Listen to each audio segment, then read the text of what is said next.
నమస్తే. భగవద్గీతలో 2వ అధ్యాయం సాంఖ్యయోగంలో 26వ శ్లోకము. అథ చైనం నిత్యజాతం నిత్యం వా మన్యసే మృతం తథాపి త్వం మహాబాహో నైవం శోచితుమర్హసి. సో భగవానుడు అర్జునుడికి real nature of the self explain చేస్తున్నారు. అంటే మన శరీరంలో ఉన్న జీవుడు అంటే ఒక ఆత్మస్వరూపుడు ఎట్లా దాని యొక్క క్వాలిటీస్ ఏంటి అని చెప్పుకుంటూ వస్తున్నారు. సో ఏం చెప్పారు, ఆ సెల్ఫ్ అనేది మెటీరియల్ కాదు కాబట్టి అది ఒక శస్త్రం చేత కోయబడలేదు, ఒక అగ్ని చేత కాల్పబడలేదు, అట్లాగే వాయువు చేత ఎండబెట్టబడలేదు, తర్వాత నీటితో తడపబడలేదు.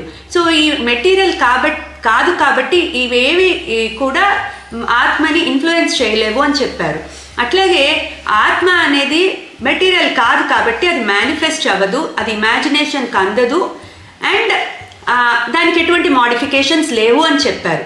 సో అందుకని ఇప్పుడు అర్జునుడితో చెప్తున్నారు, అర్జున నువ్వు ఇటువంటి ఆత్మ అథ చైనం నిత్యజాతం, ఇక్కడ ఏనం అంటే ఆత్మ, ఈ ఆత్మ నిత్యజాతం మళ్ళీ మళ్ళీ పుడుతుంది, నిత్యం వా మన్యసే మృతం మళ్ళీ మళ్ళీ పుడుతుంది, మళ్ళీ మళ్ళీ మరణిస్తుంది అనుకుంటున్నావేమో.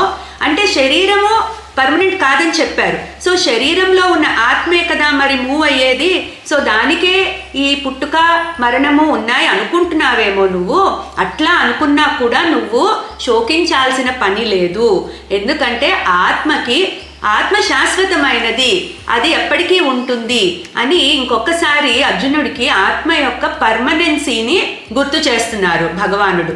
క్లీం కృష్ణాయ నమః. పాంచజన్యం అకాడమీ నిర్వహించే ఎస్ఎల్పి, బీవైసి, జిఎస్ఎస్ ప్రోగ్రామ్స్ ద్వారా మీ పిల్లలకు భగవద్గీత శ్లోకాలు, వాటి అర్థాలు నేర్పించండి. మరిన్ని వివరాలకు సంప్రదించండి 9866434528.